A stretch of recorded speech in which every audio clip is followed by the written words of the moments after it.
Praise the lord, హల్లెలూయా. దేవునికి మహిమ కలుగును గాక.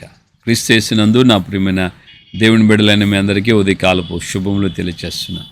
పిల్లరా, మన కర్మేల్ రివైవల్ మినిస్ట్రీస్ ద్వారా అనుగ్రహించబడుతున్న ఈ అనుదినపు అభిషేక వర్తమాన కార్యక్రమాలు మీకు ఆశీర్వాదకరంగా ఉండి దేవుళ్ళో దినదినము అభివృద్ధి చెందేటట్లుగా ప్రభు తన కృపను మనకు ఈ విధంగా కనపరుస్తూ నడిపిస్తున్నారు. అందుకు దేవునికి మహిమ కలుగును గాక. హల్లెలూయా. సో ఈ యొక్క ఉదయకాలం ముందు దేవుని లేఖనంలో నుండి మనం కొన్ని మాటలు ధ్యానించినట్లయితే, దేవుడు ఇజ్రాయిల్ని ఐగుప్తు నుంచి విడిపించి ఎర్ర సముద్రం దాటిన తర్వాత వారు సీనాయి పర్వతం దగ్గరికి వచ్చారు. సీనాయి పర్వతం దగ్గరికి వచ్చిన తర్వాత దేవుడు మోషేను పిలిచాడు. మోషేని కొండ మీదకి ఎక్కి రమ్మన్నప్పుడు మోషే కొండ మీదకి ఎక్కినప్పుడు దేవుని యొక్క వాక్యం ఇలా చెప్తుంది, మోషే మేఘములో ప్రవేశించాను అని. హల్లెలూయా. మోషే మేఘంలోకి వెళ్ళాడు, దేవుడు ఆయనతో అక్కడ మాట్లాడాను అని రాయబడి. దేవుని బిడ్డలారా, ఈ రోజున మనం గమనిస్తున్నాం. నేను మరొకసారి జ్ఞాపం చేస్తున్నాను, చుట్టూ ఉన్నటువంటి ఈ మేఘం ఈ విధంగా, ఈ యొక్క పొగ మంచు మేఘం ఈ విధంగా ఆవరించి ఉంది. సో దేవుని యొక్క లేఖనం ఈ వాక్యాన్ని నేను ధ్యానిస్తున్నప్పుడు మోషే మేఘంలోకి వెళ్ళాడు. మేఘం కొండ మీదకి వెళ్ళిన తర్వాత మేఘంలో ఆయన ప్రవేశించాడు అని రాయబడి. అంటే అది ఒక ఉన్నతమైన అనుభవము. మేఘం అనేది దేవుని యొక్క మహిమకు సాదృశ్యము. ఆ ఉన్నతమైన అనుభవంలోకి వారు నడిపించబడ్డారు. ఈ రోజున మన వ్యక్తిగత జీవితంలో మనం కూడా దేవుని యొక్క సన్నిధిలో కొండ మీదికి ఎక్కే అనుభవం ఉంటే, అంటే ఎత్తైనటువంటి స్టాండర్డ్, ఒక నార్మల్ స్థలంలో, ఒక న్యూట్రల్గా ఉన్నటువంటి భక్తిలో కాకుండా, ఒక సాధారణమైనటువంటి ఆ యొక్క స్థలంలో కాకుండా, ఒక ఉన్నతమైన కొండ అనే అనుభవం దేని చూపిస్తుందంటే, ఒక ఎత్తైన స్థలాన్ని గమనింపచేస్తుంది కదా. నేల మట్టి సమభూమిలో ఉంటే అది కొండ అనరు. సో కొండ సమభూమి నుంచి కొంచెం ఎత్తులో ఉందను కదా, ఒక గొట్ట అంటారు. దానికంటే ఇంకొంచెం ఎత్తుంది అనుకోండి, అది ఒక కొండ అంటారు. దానికంటే ఇంకా కొంచెం ఎత్తుంది అనుకోండి, అది పర్వతం అని అంటారు కదా. ఆ విధంగానే స్పిరిచువల్ లైఫ్లో కూడా అందరితో పాటుగా మామూలు నార్మల్ భక్తితో ఉంటే, నార్మల్గా లోకస్తులు ఉన్నట్లుగా మనం ఉన్నట్లుగా ఉంటే, అది నార్మల్ భక్తిలో ఉన్నప్పుడు, సమభూమిలో ఉన్నప్పుడు ఆ మేఘం నీకు రాదు, నువ్వు మేఘంలో ప్రవేశించాలి. అంత మాత్రం కాకుండా నువ్వు గొట్ట మీదకి ఎక్కినంత మాత్రాన్ని కూడా నీకు రాదు ఆ మేఘం. నువ్వు కొండ మీదకి ఎక్క అంటే మరింత ఎత్తైన చోటికి. అంటే దీని అర్థం ఏంటంటే, దేవునితో మనం మరింతగా ఆధ్యాత్మికమైన జీవితంలో ఎదుగుదలలోకి రావాలి. ఆయనతో మనం సహవాసము, రిలేషన్షిప్, దేవునితో ఎక్కువ సమయం. స్పిరిచువల్ లైఫ్ ప్రారంభం ఎలా ఉంది, ఈ రోజుకి ఎలా ఉంది? ఆధ్యాత్మికమైన జీవితం ప్రారంభంలో ఎంతో ఉత్సాహంగా కనబడతాం, దినములు గడిచే కొద్దీ డౌన్ అయిపోతాం. మళ్ళా ఏదో ఒక ఆలోచన వచ్చినప్పుడు, మళ్ళీ ఎవరో ఒక భక్తుడు వచ్చినప్పుడు, మళ్ళీ ఏదో ఒక కార్యం జరిగినప్పుడు మళ్ళీ కొంచెం ఊపు వస్తుంది, మళ్ళీ సతికిలు పడిపోతాం. అలాంటి స్థితి రాకూడదు. కొండ మీదకి ఎక్కే కొద్దీ మనము ఆ కొండ మీదకి ఎక్కిన తర్వాత మేఘపు అనుభవంలోకి, ఆ దేవుని మహిమపు అనుభవంలోకి వెళ్తాం. మహిమకరమైన అనుభవాలు మనకు అనుగురించబడతాయి. దేవుని బిడ్డలుగా ఈ రోజున ఎంతకాలం మనం రక్షణ పొంది, మరి మన జీవితంలో ఎన్ని సంవత్సరాల విశ్వాసులైనా మనం వెళ్ళి అయ్యగారి చేత నెత్తిన చేపెట్టించుకొని ప్రార్థన చేయించుకోవాల్సిందే. విశ్వాసులం కదా, ఇంతకాలపు విశ్వాసులం కదా. దేవుని యొక్క అభిషేకం మన మీద ఉంటుంది కదా, దేవుని యొక్క శక్తి మన మీద ఉంటుంది కదా. అట్లనగా దైవజనుల దగ్గరికి వెళ్ళి ప్రార్థన చేయించుకోవద్దని నేను అంటం లేదు. కానీ ప్రతి దానికి కూడా నీలో ఎంతగా దేవుని యొక్క ఆ మేఘపు అనుభవంలోకి ఎంతగా వెళ్ళగలుగుతున్నావు? మా సమస్యలు బోల్డ్ ఉన్నాయండి. కుటుంబము, భార్య, భర్త, పిల్లలు, కొడుకులు, కూతుళ్ళు, మనవుళ్ళు, మనవరాళ్ళు, వీళ్ళతో ఆటలాడుకోవటం, వీళ్ళ కోసం పని చేయటం, వీళ్ళతో నడవటమే సరిపోతుంది. కానీ మాకు ఎక్కడ దేవునితో ఉన్నతమైనటువంటి ఆ అనుభవంలోకి రావడానికి వీలవుతుంది? ఆదివారం కూడా ములుగుతా 10 గంటల ప్రార్థన అంటే 11కో 11:30కో వస్తుంటాం. మమ్మల్ని మీరు ఈ కొండ లాంటి అనుభవంలోకి ఎక్కండి అని అంటే ఎక్కడెక్కుతామని నువ్వు చెప్పితే, నువ్వు అలాగా ఆలోచించుకుంటే నష్టం నీకే. నష్టం నీకే. నీవు ఆ స్థితికి రావాలని దేవుని యొక్క ఉద్దేశం.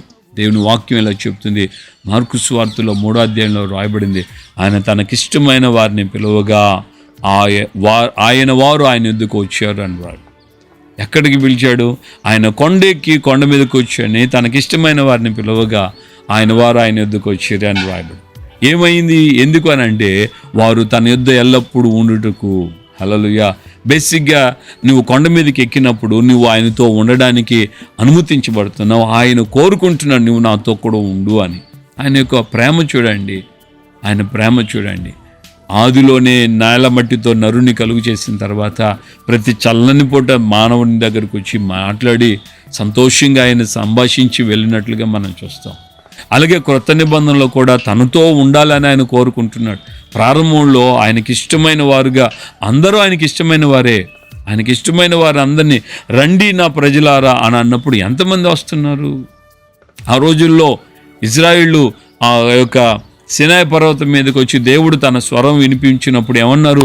అమ్మ బాబోయ్, మేము ఆ యొక్క స్వరాన్ని వింటే ఇంకొకసారి చచ్చిపోతామయ్యా మోషే గారు, మేము వినము, నువ్వు మాత్రమే వెళ్ళు, నువ్వు మాత్రమే ఆ మేఘంలోకి వెళ్ళి ఆయన స్వరం విను.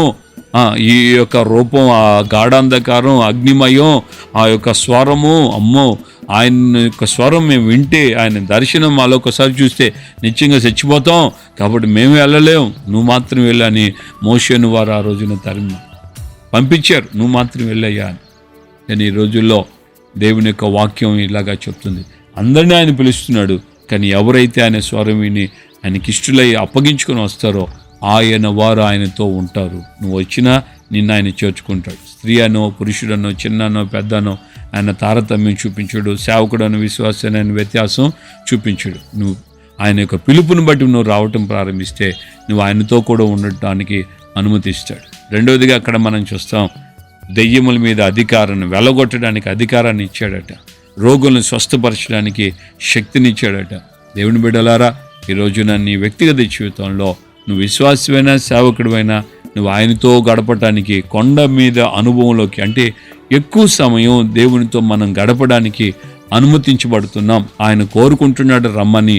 మరి మనం అంగీకారంతో ఆ యొక్క సన్నిధిలోకి వెళ్ళి మోకరించి ఆయనతో ప్రార్థన జీవితంలో గడపటం ప్రారంభిస్తే ఉన్నతమైనటువంటి అనుభవాలు నువ్వు అనుభవిస్తావు. ప్రభు యొక్క కృప నిన్ను దేవునికరంగా మారుస్తుంది. దేవుని వాక్యం ఇలా చెప్తుంది, మేఘంలో ప్రవేశించిన తర్వాత దేవుడు మోషేతో మాట్లాడాను, మోషే దేవునితో మాట్లాడాను అని రాయి.